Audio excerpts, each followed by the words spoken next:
There you have it. Manchester City have lost their first league game of the season, but what a finish, what an entertaining game. We are still live here, obviously, at Anfield Pitchside.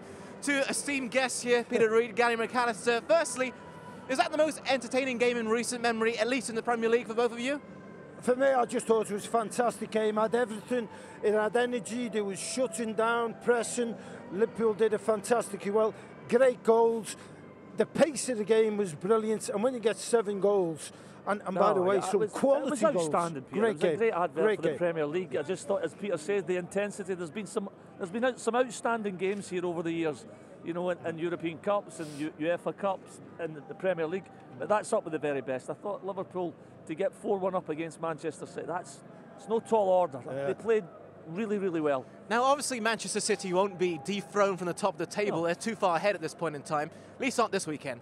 But in the grand scheme of things, what does this mean for Liverpool and the two clubs, and Manchester City as well? Any other season, you know, what Man City have done this season is simply outstanding. They have the number of points that they've got. But in any other given season, you know, Liverpool and Chelsea and Manchester United, the league would be close, wouldn't it? Barring a freak, you know, run of results by, not a freak run of results, but a wonderful run of results by Man City. So I think that the fact is that the teams below can take a lot of pride in getting the number of points that they've got, because they've done pretty well, but it's just because Man City have done brilliantly well. The significant thing about this game today for me is that Liverpool showed how you can get at Manchester City. I firmly believe that. I mean, Pep Guardiola's philosophy on football is brilliant. He wants to get everyone playing from the back, you know, the centre-halves, Fernandinho come to...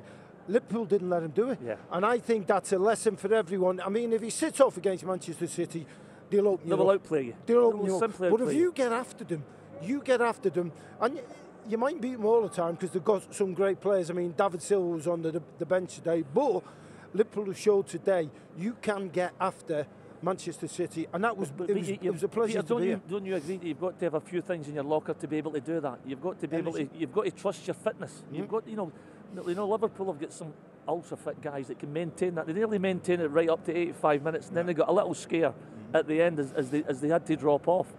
But you know, I mentioned at the start of the game, I don't think every team in the league have got the capabilities or that physical fitness to actually cope with doing that. The thing is, I think sometimes it's confidence and the way you go out to play against them. Yeah. You know, if you sit back, but if you're on the front foot, hey, as we know, if Liverpool and Manchester City, you know, they play each other 10 times, it's going to be close. Yes, close. absolutely. We said the game at the Etihad 5-0. It wasn't a 5-0. Yeah. We said no. I think the way they showed in terms of energy, nowadays, sports science, they should be fit enough to get at them.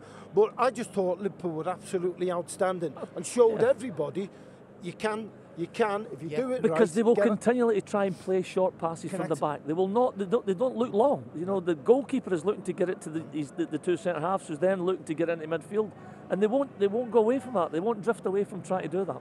At the end of the day, I guess it's both teams just purely believing in their manager's philosophy, the philosophy of Klopp, the philosophy of Guardiola, like you mentioned, and it's just a battle of styles today. Yeah, and it also helps when you can go and spend 50 and 60 million, 70 million, and you know, and recruit some of the best players in the world to come to your club. But it is, you know, I think this is very much a modern way. It's front foot. It's been done before. Don't get me wrong. It's been done before, but it's front foot football. People looking forward. People pressing high up the pitch. You know, it's a modern way. It's the way forward.